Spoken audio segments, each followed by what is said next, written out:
Good evening, ghosties and ghoulies and long-leggedy beasties. This is Alex coming at you from the underworld, and welcome back to another episode of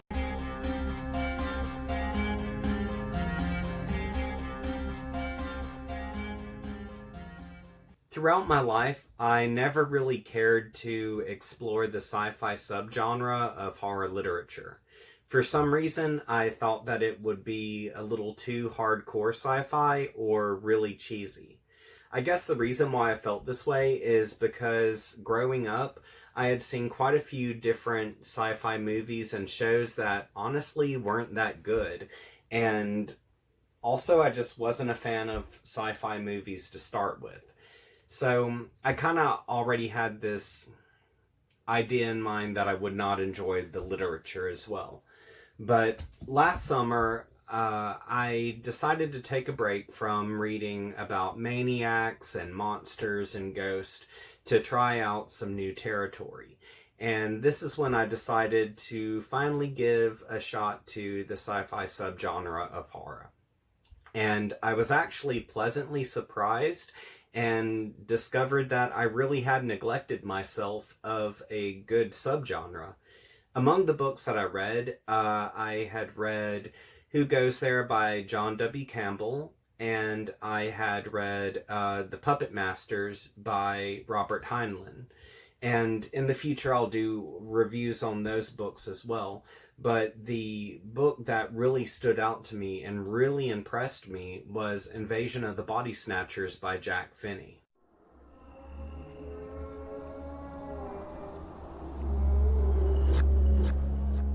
Unfortunately, I do not have a hard copy of this book, but here is the ebook version that I purchased on my e-reader.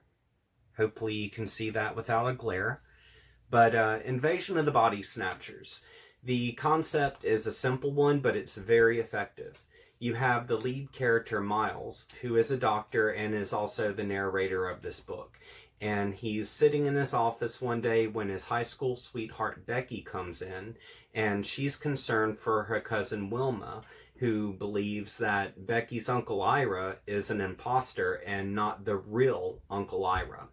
After they talk about this, Miles agrees to go see Wilma and try to help out. So he and Becky go to their home, and out front there's Uncle Ira doing some yard work, and they say hello, everything seems normal, and then they go to speak with Wilma. And Wilma admits, yes, that might look like your Uncle Ira, and that might sound like your Uncle Ira. That might even act like your Uncle Ira, but that is not Uncle Ira. That is an imposter. Well, after they try to talk some sense into her and they get nowhere, Miles finally sets her up with a friend of his who's a therapist, and he goes on about his business. Well, the next day he goes to his office, and a similar case comes in where a patient is afraid that their loved one is no longer their loved one, but an imposter. As the week progresses, more and more cases are identical to what's going on with Wilma and her fear of Uncle Ira. And as Miles begins to believe that this is some sort of delusion that's shared amongst a mass crowd, he soon learns that this is no delusion whatsoever, and that there's something from another planet that has come in and is killing off the townspeople and assuming their identity. And the worst part about this is, the invaders who's doing this, they get you in your sleep.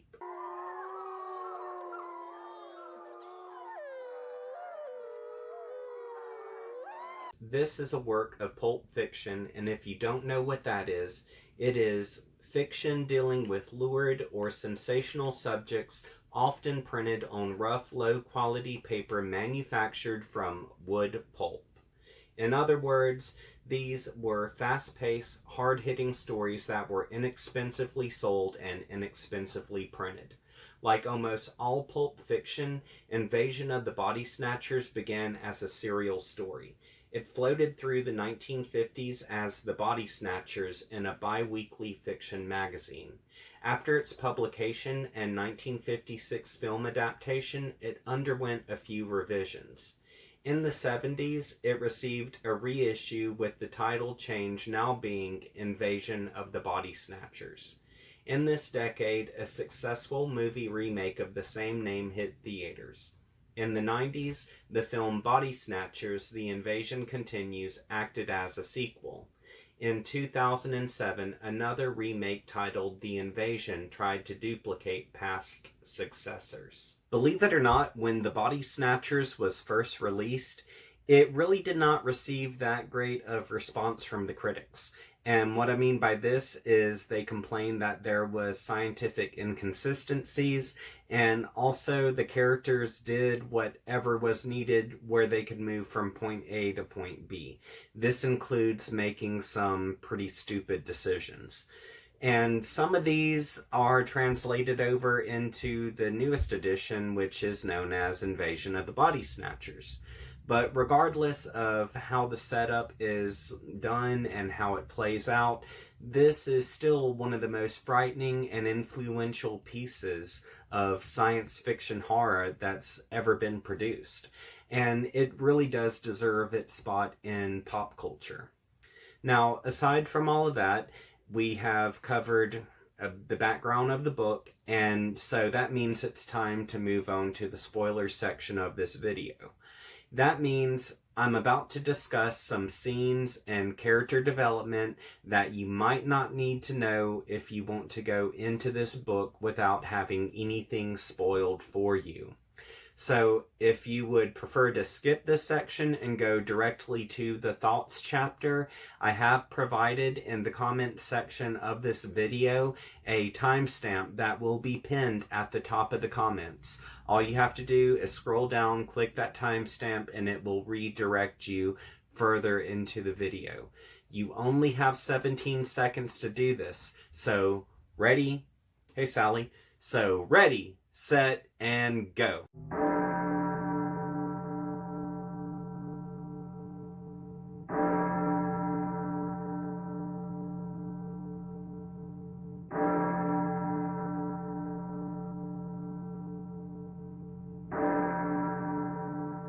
Now that everyone has had a chance to click on the timestamp, I would like to note that there are so many creepy scenes in this book that I really just don't have time to list them all off in this video. But there are two scenes in particular that I would like to focus on. One is when the pod person is introduced into the book for the first time in its actual form. And this happens when the character Jack, who is a friend of Miles, interrupts a date that Miles and Becky are on, and he explains to him that there's an emergency, they have to come back to his house, and so they do this. Well, once they get to his house, they meet up with his wife, Theodora, and all of them go down into the basement, where laid out on the billiards table down there is the pod person. And the way it's described, it looks like a human being, but it was caught in the middle of metamorphosis. So it's still kind of plant, alien, human mixed all into one. And the way that it was described, even though its description isn't extensive, it was still fairly creepy. And what's even creepier is as Jack and Miles are investigating the thing and they're kind of poking and prodding with it, Jack speculates that he believes the intestines of this creature are empty, like a newborn. And even creepier is Jack speculates that this thing never actually died because it was never really alive to start with. And the whole concept of that is just, it's so unnatural. It just kind of hits me in this weird, keep me up at night kind of place, and especially with it being a monster in the basement. I mean, there's the whole boogeyman aspect to start with. But another scene that I really found to be psychologically disturbing was the scene where Miles and Becky are hiding and they're looking out over the town, and they see all of the townspeople have lined up down the street. And each of the townspeople are wearing a Jubilee button, which indicates that they are imposters. Specifically, this scene really creeped me out because it gives a visual to how many more of them versus us there actually is. And it also gives a visual that this is an uprising of a specific demographic that is looking for world domination. But another moment in this that really freaked me out was it depicts an inside job. And it's a job that's moving slowly, and it's just going from person to person, and each individual is branching out from there. But these people who are wearing the Jubilee buttons, they're receiving these seed pods that they are supposed to distribute among other towns and cities nearby, where when people go to sleep, the pods will attack and the invasion will grow even more.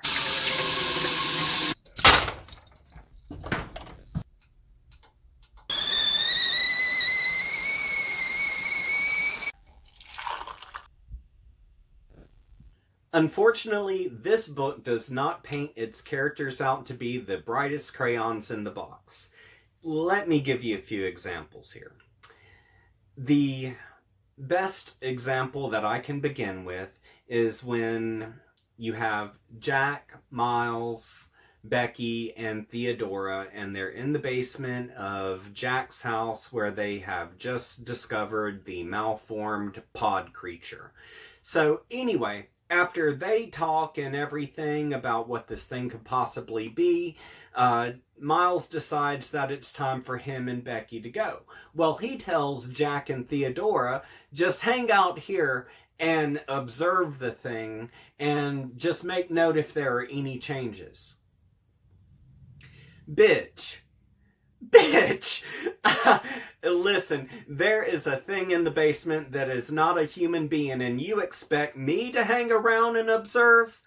Hell no. I understand that this is like the 1950s or 1960s. Hell, the book was written like 60 some odd years ago. But if I was alive back then, do you think I would be that damned white? Anyway, what happens is what's expected. You got Mr. and Miss Vanilla Wafer here who stay and they observe and shit goes down. So anyway, they go run into Miles's house and they're like, oh, it woke up. I'm like, no shit. You don't say. Well, anyway, there's even more bad character decisions here because the next thing that Miles decides to do, he doesn't even tell anyone he's going to do this. He just ups and runs out the door and runs down to Becky's house to break into her place like a creeper, grab her and bring her back to his place. But here's the thing. The guy's got a car. There's an invasion. At what point did he think it would be better to go by foot? Now, I do understand people would be like, well, you know, maybe he was trying to be quiet about it. Well, hell, when he broke into her house, he wasn't quiet. Might as well have taken the car. I mean, hell, if something were to have happened, he could have at least jumped in the car and hauled ass. But anyway, that ain't here or there. So, moving on. This book is a prime example of how plot can sometimes be more interesting than the characters. And truth be it, this is a formula that Pulp Fiction uses quite a bit.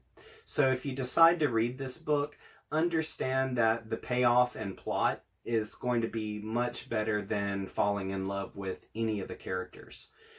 Personally, when I gave myself over to this book, I discovered that it had really been a horror novel all along that had been parading around as science fiction.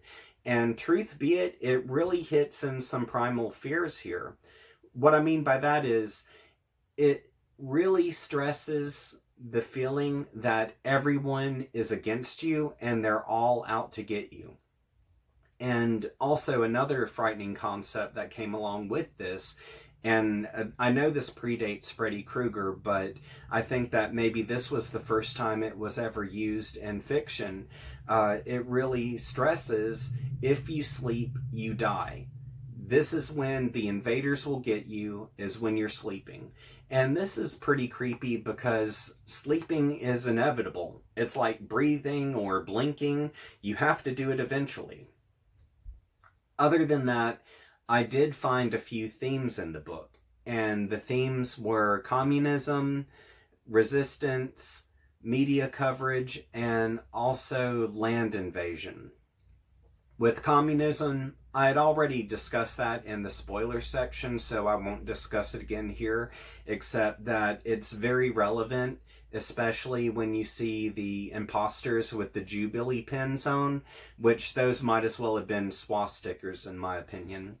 But with land invasion, that subject had been hinted at quite a bit throughout the book, but it gets spelled out when Miles and Becky are speaking with two of the imposters.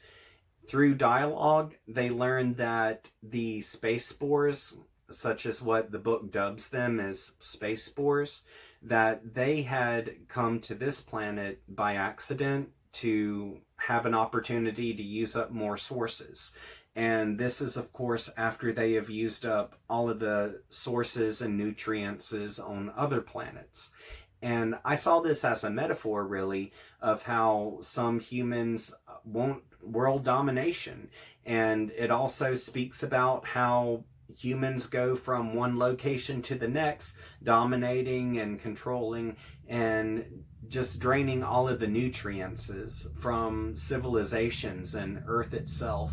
So I found that to be pretty interesting. Now, media coverage comes into it because there's a character named Professor Budlong. And about a week prior to the invasion happening, he gives an interview to a newspaper, which on the Parnell farm, this is where they first discover the space spores and the seed pods. And the newspaper reporter is asking him about this, and Professor Budlong speculates that these very well may have came from space. At that point, the reporter jokingly says, "Oh, space spores." And he makes light of a serious situation. He dubs it comedically and makes people feel at ease. He makes them feel like this really is not a threat whatsoever. And this form of comedic news coverage is just as vital and as harmful as there being fake news. So the thing is, it's really interesting to see that even back there in the 60 some odd years ago this book was written, that there was a comment on media at that time, such as what we're undergoing today. The final subject, resistance. This actually shows some light at the end of the tunnel. And near the end of the book, it does stress that no matter how few of you there may be, you can always overtake the majority. And this can come through by being defiant, by standing up for what you know is right, and for banding together and just being a strong entity. Because even though there might be more of them than us, sometimes the power that few have are greater than the power of many. And that's the strongest point this book makes. And it's actually very punk in concept. It's very stand up to authority in concept. But as you can see, this book has a lot of political undertones. And while we're on the subject of political undertones, I would like to just speak my mind on politics for a moment. I think, and furthermore, I absolutely enjoyed every moment of this book. Granted, the characters really were not that well developed, but as I had previously mentioned, the plot is deeper than its character development, and the plot sucked me in as soon as I began reading. As a matter of fact, in the first few pages, the action begins. And from there, it never really lets up. It continues on just building more intensity as the reader goes. And while it does this, it never becomes explicit. So I would say this is also suitable for teenagers, even though teenagers might not get the metaphorical part of the book. They can still enjoy it as a surface read. And even adults can enjoy it as a surface read because none of the political undertones are strong. It's simply hinted at. As far as being a horror reader, I would highly recommend this book as a first read for anyone who is wanting to get into the sci-fi horror subgenre. So, Invasion of the Body Snatchers is available in ebook, print, and Audible as well. And be sure to grab yourself a copy. If you have an extended weekend, such as this Labor Day weekend, this would be the perfect read, as it would generally take about maybe just 2 or 3 days to read through if you are a dedicated reader. Okay, let's have some fun. Do you believe aliens exist? Why or why not? Personally, I think they do exist. And the reason why I say this is because our universe is so huge. Why should we feel so superior that we're the only things that exist? But that's just my own opinion. And if your opinion differs from mine, that's fine. Still, I would love to see your viewpoint in the comments. And I just love the difference of opinion. Also, if you have read Invasion of the Body Snatchers and you've seen the movie adaptations, which version of the movie was your favorite and which version do you feel paid the greatest respects to the book? Also, I would ask for you to fill up the comment section for me here. I would absolutely love recommendations of books that are similar to this. I'm looking for books that are horror sci-fi, but they lean more so towards horror than sci-fi. So anything that's going to be in the same vein of Invasion of the Body Snatchers, Who Goes There by John W. Campbell, or The Puppet Masters by Robert Heinlein. Any of those. I would also like to say thank you to Alicia Graves and Joseph Baylock for contributing to my Patreon. For those who would like to contribute to my Patreon, the link is available in the description section of this video, and if you do contribute, I will mention your name at the end of my videos. If you're unable to contribute, that's fine, no sweat. I understand money is tight, and I will continue to make videos. I do want to also note that this is Labor Day weekend, so happy Labor Day to everybody.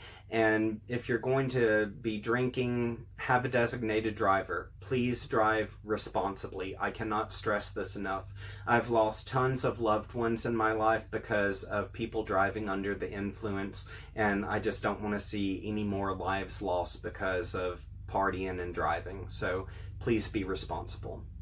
On that note, be sure to subscribe to my channel, click the notifications bell, and until next time, I hope everyone has a wonderful weekend and sweet nightmares.